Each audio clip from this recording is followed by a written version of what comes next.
Greetings, everyone. Welcome to the African Exodus show. I'm your host, Tierney Cherie, here to you with a new video. Before we get started with today's video, I do want to remind you all to please join my Telegram channel. Telegram is the app I primarily use to update people in order to stay connected. So you could subscribe to that at the link down below. Today, we're going to talk about some practical steps you can take to get yourself, your family, your community, your people ready for what's to come, ready for what we know as is planned by this world government. We know that there's a government operating that we don't know about, and that they're trying to bring out a government that we will know about. And before that, we know that the world is going to go through a lot of difficult times. So one thing that I absolutely believe is going to happen is going to be a financial meltdown. That's not a hard thing to believe. Even most experts in banking, executives and whatnot are saying the same thing. There are other things in the wind. For example, a world war. This is something that's very highly probable. Other things happening, obviously, we know that there are these climate disasters and all of these horrible things that are happening. We've seen a pandemic that happened recently. So obviously, a lot of things have to happen before we even get there. But I hope that we will be able to get ourselves organized in a fashion. By organized, I mean being able to do and care for self so that we are not reliant on the system whenever the system does collapse.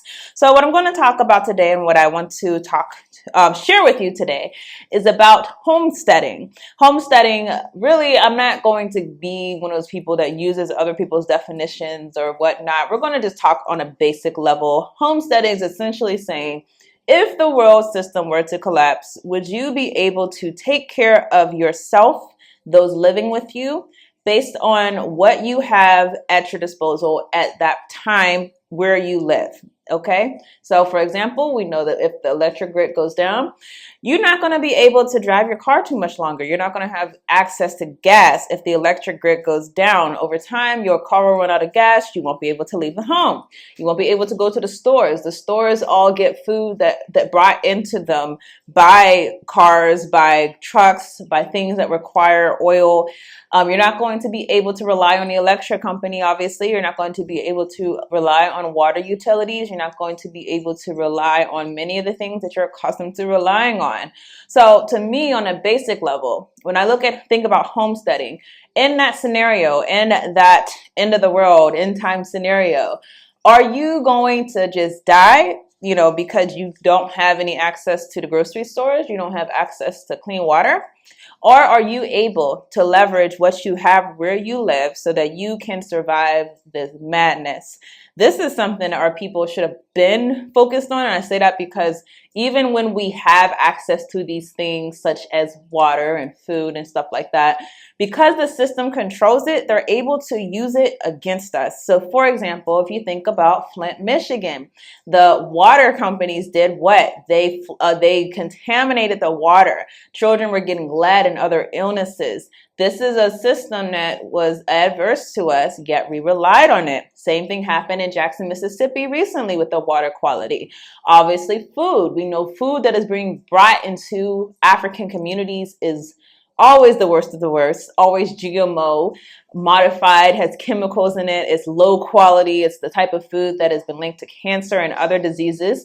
That's because we rely on them for food.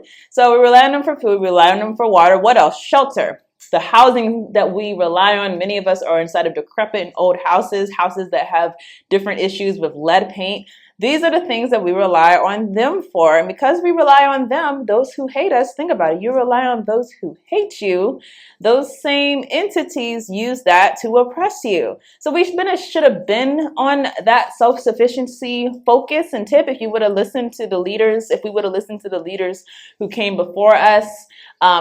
In this current era of mockery, honestly, but if you would have listened to the Marcus Garveys, listened to the Malcolm X's, listen to those who were saying, hey, stop relying on this system. This system doesn't love you.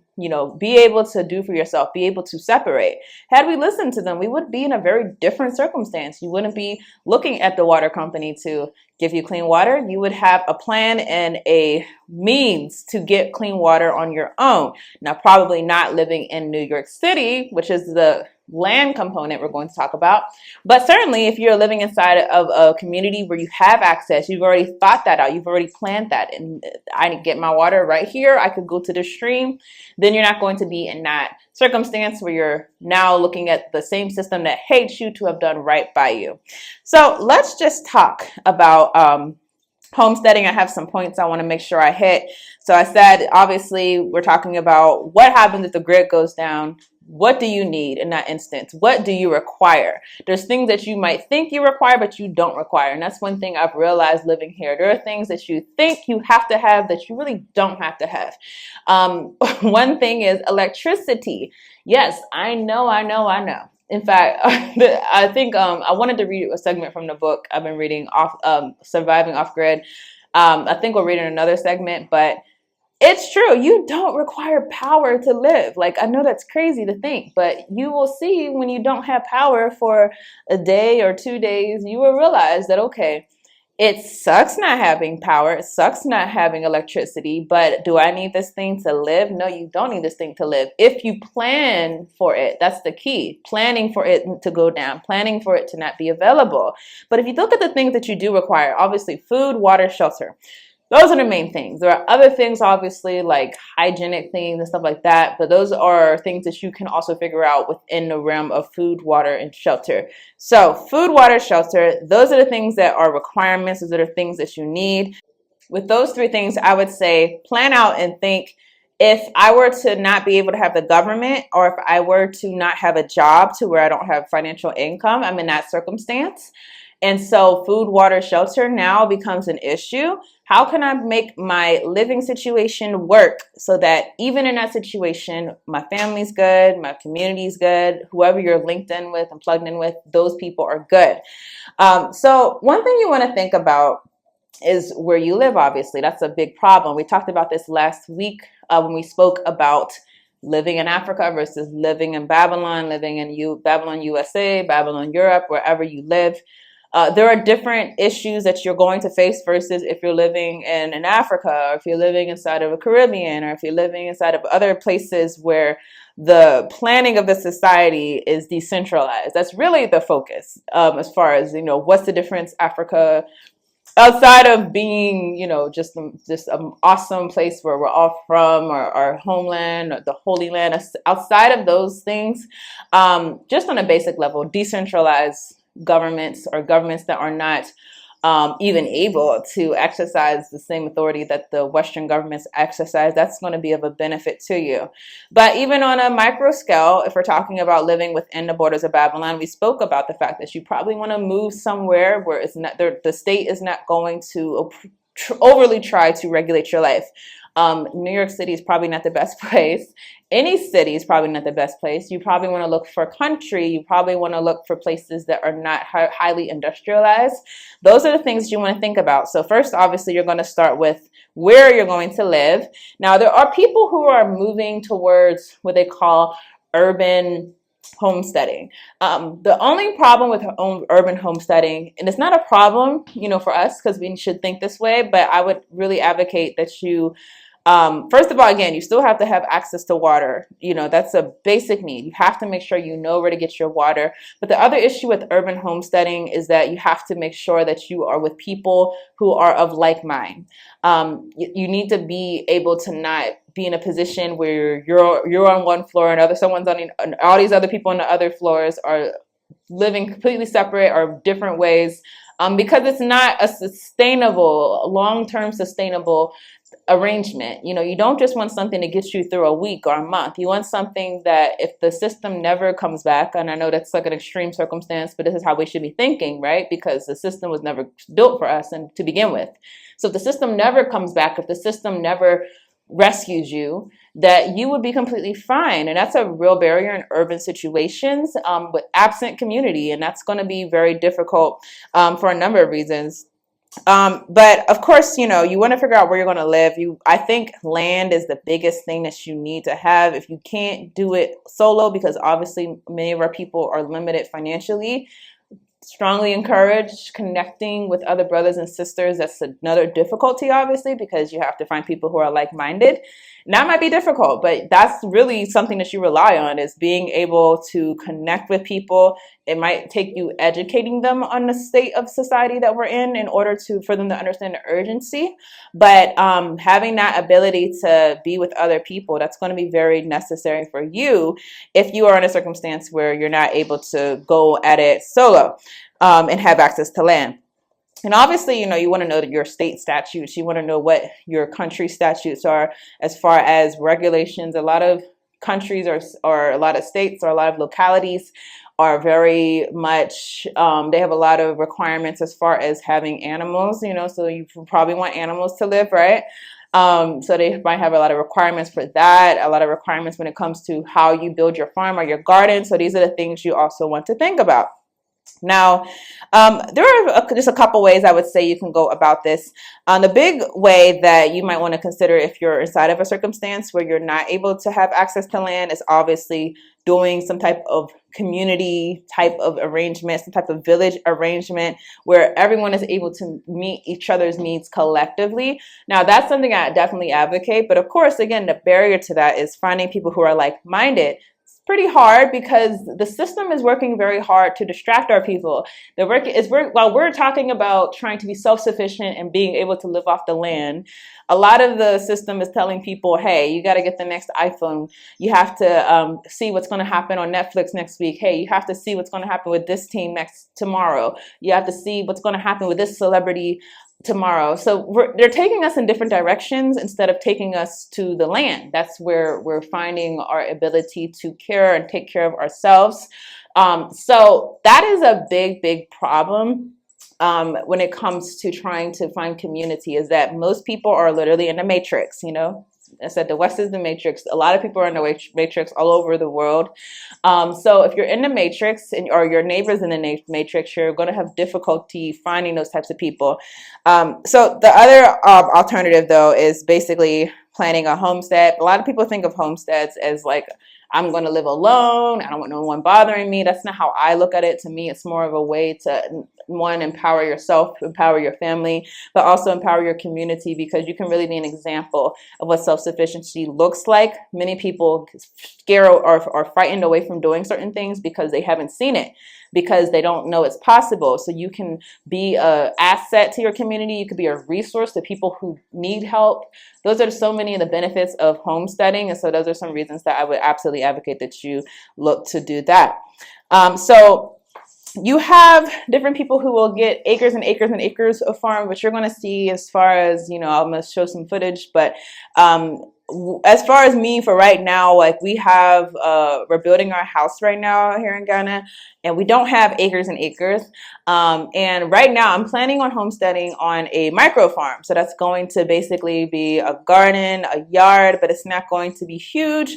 However, for context, later on down the line, we're working to see if we could acquire farmland, because we want to be an asset, not just to our family, but to our people. So that is a later on down the line type thing. But as of right now, the organizing of the homestead is going to be more of like a garden type thing. I'm going to show you the plan very soon so you can see like the dimensions as far as how that is set.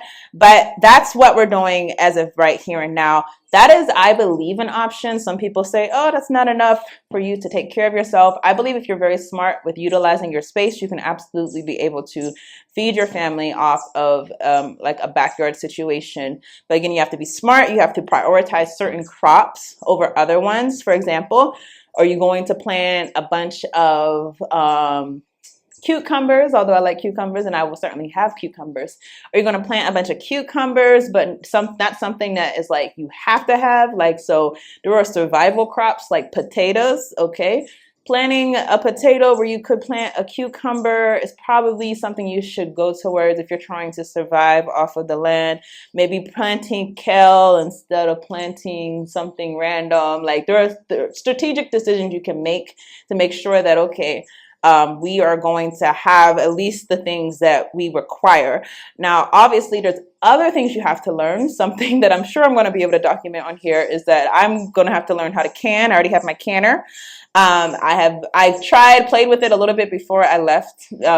left for Ghana when I was still in the US. I played with it a little bit, did not really completely commit to it. So that's something that I'm going to be documenting for you all, y'all willing, when I get more settled in and get my materials. But yes, so that's something you're going to want to learn, because if you're talking about feeding your family long term, you have to look at it like this. Like, if you have an overabundance of one crop at one time, that doesn't mean you're going to have it, let's say, 3 months from now. So if you can your food and can different things so that you can have it, and you can can everything. You can can meat. That's something that they don't tell you. So if you have it canned, even if you don't have the crop 3 months from now, hey, let me pull this can out of chicken, or pull this can out of tomatoes, or whatever. So those are strategic decisions you can make in order to make sure you're able to feed your family long term. So with that, I'm going to now show you all a part of my planning process. Hopefully this will help you and yours. Hopefully you'll start taking this seriously. Again, we are to be set apart, a set apart people. That is the entire purpose of this segment. So I want to remind you all, this is not for the fun of it. This to me is a spiritual and legitimate requirement, because the system is going to make it impossible for you to be able to live without being dependent on it at some point. And so you want to learn these things now. So with that, I will go to the next video, and hopefully we can show you all a little bit of the planning that I am doing to get to where I want to be as far as being self-sufficient. Okay, everyone, I'm going to show you the homestead plan that I created. I really didn't follow a particular format. This is a work in progress, honestly. To me, it was just more so important to be organized about what my priorities were and what the goal was as far as having a homestead. Again, the goal to me is, if the world comes crashing down, I at least know that without a car, without gas, without electricity, that I would be able to provide for my family. That to me is the goal of homesteading. And if you're looking at it as a communal project, your community is able to sustain despite the fact that the entire world has collapsed. So I'm just going to go through what I've written out. And hopefully the whole point of me showing you this is that you, if you have not thought about these issues that I'm bringing up, that you think about it for yourself and maybe come up with your own plan that reflects you, where you are, your needs and whatnot. So the first thing I wanted to figure out is, what is it that I needed versus what I wanted? That's very important, because honestly, there are things that we think we need, and some of those things I would say are really, really valid wants. So for example, I want, as I put over here, I want electricity. That's something that I absolutely think is a valid goal, to have electricity. But do I need electricity? If you need electricity to live, then if the grid were to go down, you would be in trouble, because you would essentially die. So that's clearly not a need. The whole mindset, again, is that being able to sustain oneself or one's family or one's community without the help of a actor who would have to you would have to fall in their good graces in order for them to do right by you. So I put electricity under a want, but what do we need to live? Obviously, you need food. You need fruit, vegetables. I said fruit, vegetables, and chicken. Those were the ones that I feel like I could just live off of. And obviously, there's some fruit and vegetables that you probably don't need, but generally those are the ones that I wanted to put down, because I know at least, with fruit, vegetables, and some type of meat, some type of protein, beans, whatever, you should be able to sustain your needs. Also have water. You need water to live, obviously. You need it to drink.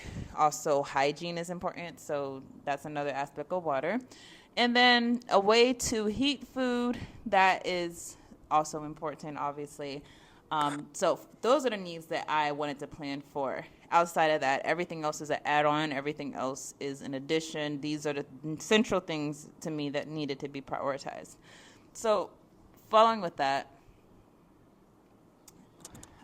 these are just some to-dos. So again, we have a garden, water harvesting, infiltration. So as I said, water is a basic need. Water, there's so many ways to go about how you want to get water. Do you live close to a stream with fresh water? That is one way to go about it. The place where our land is, I know, has had water issues though, so I would not go to the stream necessarily to get water there, but you should be able to have an idea of what are your water capabilities. Do you need filtration? Is it simple to just dig a well? And we do have a well, but supposedly the water doesn't taste too great yet. I haven't tasted it, but the water supposedly tastes pretty salty. So these are things you want to think about, how to treat your water. And then I said an outdoor kitchen. That's another thing that's going to be, I think, necessary.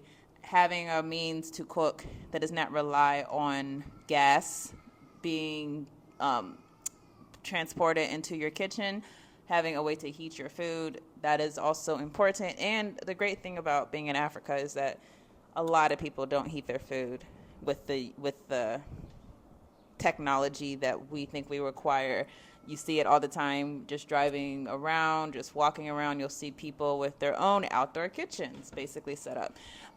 Just having an outdoor stove or ability to just grill outside. I mean, there's plenty of people know how to do that. And so clearly that's one that won't be too much of a barrier, I don't think. Now, the garden is the first thing I'm focused on, and for obvious reasons, because one, that's one of the things that takes a lot of work, obviously, but it also, to me, takes a lot of investment.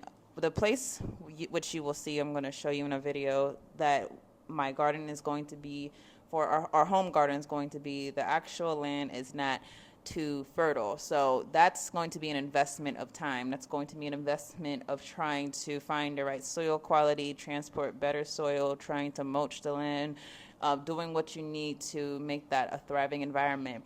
And it's doable. I want you to know that. There's a lot of YouTube videos you can find of people who were able to turn soil that looked like sand into very nutrient and rich and moist soil. So it's doable, but it takes investment. It takes investment over time.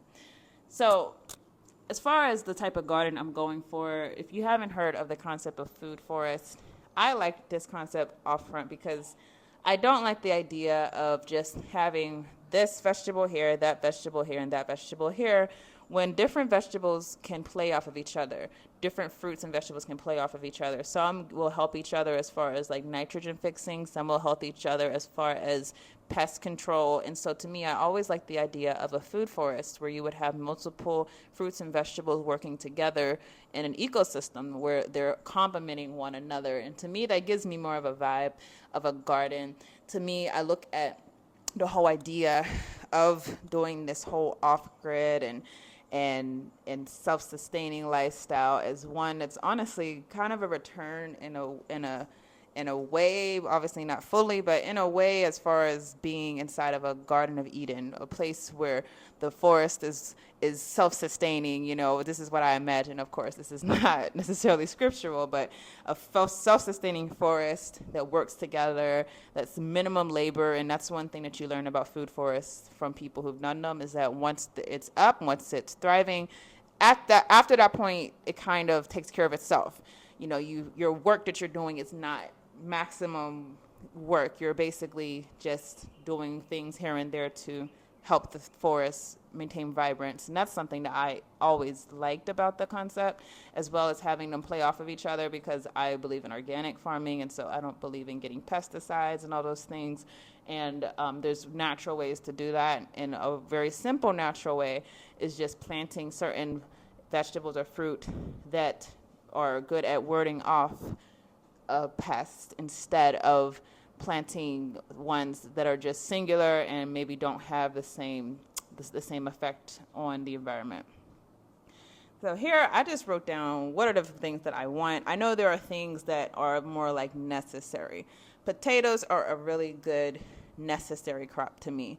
That's one that if you have potatoes, you can probably sustain your life with potatoes. Beans is another necessary one to me. Kale is another necessary one to me, although there are other greens and whatnot. Corn, you know, there's a lot of ones that are like, okay, you need this to live. And then on top of that, you have ones that are just great to have, you know, things that might not be the end of the world if you don't have in your diet, but it's always good to diversify your diet. So what I did here is that I wrote down all the vegetables and all the fruit that I wanted. And then after that, I tried to match them based on which ones are companion plants, meaning, again, which ones will benefit the other one that's right next to it. And this list is not perfect. Don't cite it. I'm still doing research, but based on the research that I did find, these are some good mix-ups that I'm going to play with. I'm still in the planning phase, so I might change it up a little bit. And here's the layout. This is the layout of the garden. So this also is a work in progress. It could definitely change and alter. But as you see, this is the front of the house. This is the house. This is the back. Right here you see the outdoor kitchen. This right here, this little ball is, the concept is to have some type of water system. So obviously you have your water tank on your house. If you don't know, that's what people do in order to make the plumbing flow downward with gravity. So I have a water tank on one part of the house and then another one down here that is going to be for rainwater harvesting. That's the plan, at least. I don't really know how the outdoor kitchen is going to look yet, but I just put a square here to represent that. So to go over to here, though, this is our focus. This is the garden area. So I have 5 beds. Again, I'm playing with what I'm going to put in each bed, but these are the mixtures that I came out with. And these are trees. I'm probably going to take one of these trees out of this because me and my husband were talking about the fact that some trees might be too big to be so closely next to another one. But we have the trees back here. So to show you right here, let's see if I can draw something and make it a little brighter. So right here is where we estimate is where the sun rises. So let's say the sun rises in the east, sets in the west. Now, that's important to note when you're planning where you're going to put your crops, because obviously if the sun's coming up here, what will happen with the trees is the shadows will be down this way for most of the day, and then it will come down here. Now we have the space in between the house, obviously, so that will help hopefully as far as the sun getting to the plants. And then the sun will set in the west. The idea is to give your plants maximum sunlight. Right here, this is going to be a chicken coop. That's the plan. And one thing we'll do is probably gate off this section over here and allow the chickens to go into this back section where the trees will be, so they have their own place that they can roam around freely, and then go in the coop if it's raining. This is all land that we have, but we don't have plans for. Probably in the immediate, we'll do some community gardening, try to do something that is communal. That is something I will advocate to you, that you not do this alone, that you not try to just do this for you, but always try to do this for the kingdom in order to help our people, because all of us are facing barriers. Not everyone can afford land. Not everyone can afford to have a garden even. And so try to do things to promote self-sufficiency. That's what we're going to try to do with this area of the land. And then, yeah, willing, at some point, we're hoping to acquire a bigger farmland that will really be a place where we can do something with the community there. But that is the plan as far as this layout.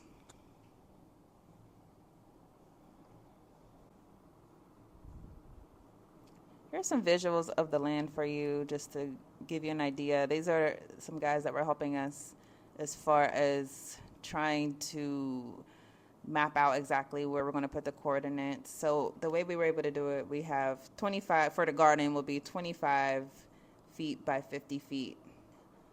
Or 25 by 55. That's what we mapped out. Enough for a good garden for a family. It's not too big. Again, the hope is that, or the prayer is that, Yah bless us with a farmland and we be able to do more communal things that way. And in the meantime, you have something that you can use to feed yourself. That is the purpose of this.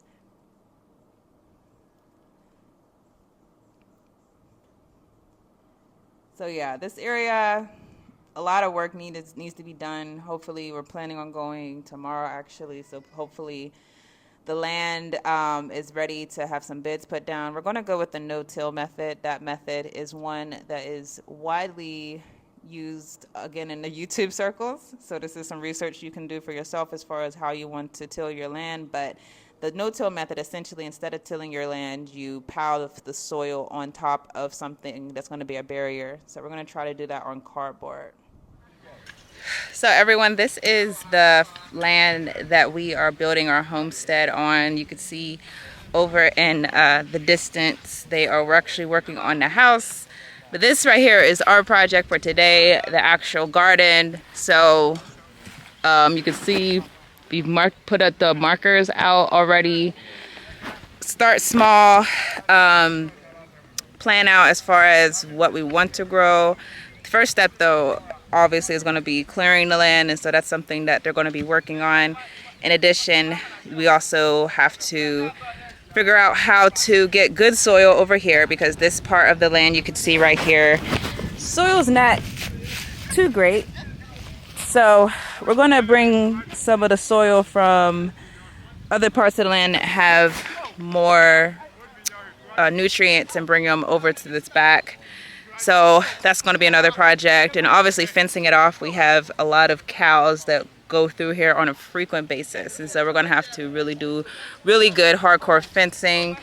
One of the guys who works with us, he actually tried to do a smaller farm and cows burrowed right through it. That's how strong they are. But as of right now, we just picked out the coordinates as far as where the farm's going to be. So right now the focus is clearing the land, and obviously after that we're going to start putting down soil and start focusing on the next steps as far as how to get a garden up.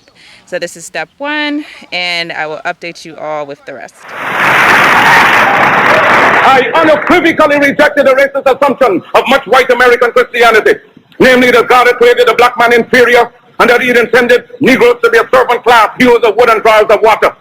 Well, I predicated my view of man on the doctrine of Imago Dei. All men, regardless of color, are created in the image of God. Now, from this premise followed the equality of all men and the brotherhood of all men. The biblical injunction of Acts 17:26 reminds us that he created of one blood all nations of men that dwell on the face of the earth. I was most interested in brotherhood within his own race, because if Negroes are created in God's image and Negroes are black, then God must in some sense be black.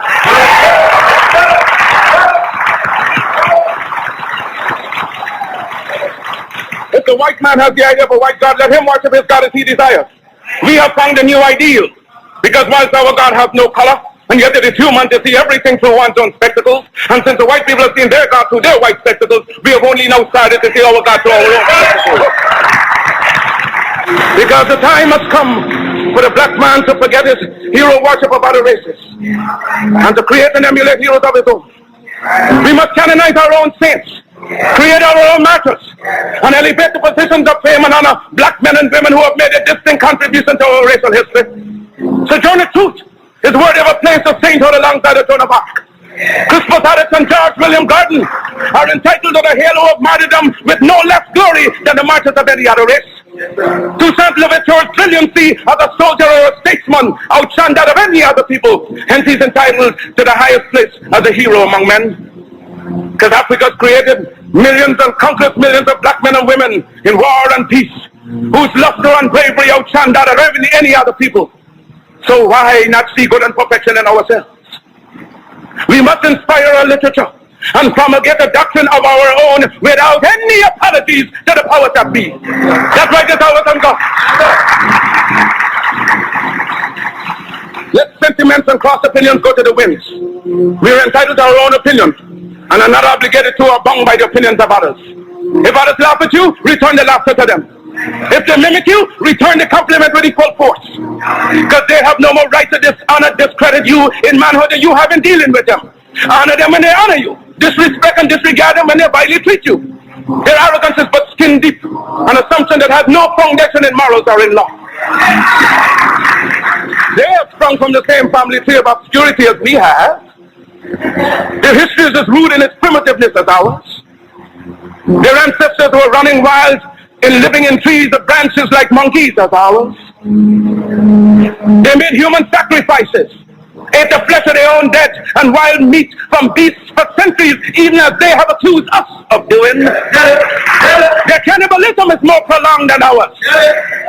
When we were embracing the banks of the Nile, they were still drinking blood out of the skulls of their conquered dead. After our civilization had reached the noonday of progress, they were still living in holes with bats, rats, and other insects and animals.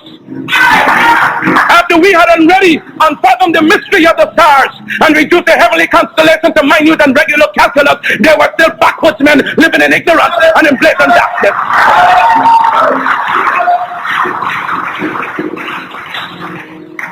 The world is indebted to us for the benefits of civilization. They stole our arts and sciences from Africa. Then why should we be ashamed of ourselves? Let no one inoculate you with evil doctrines to suit his own convenience. Charity begins at home. So first to thyself be true, and thou canst not then be false to no man.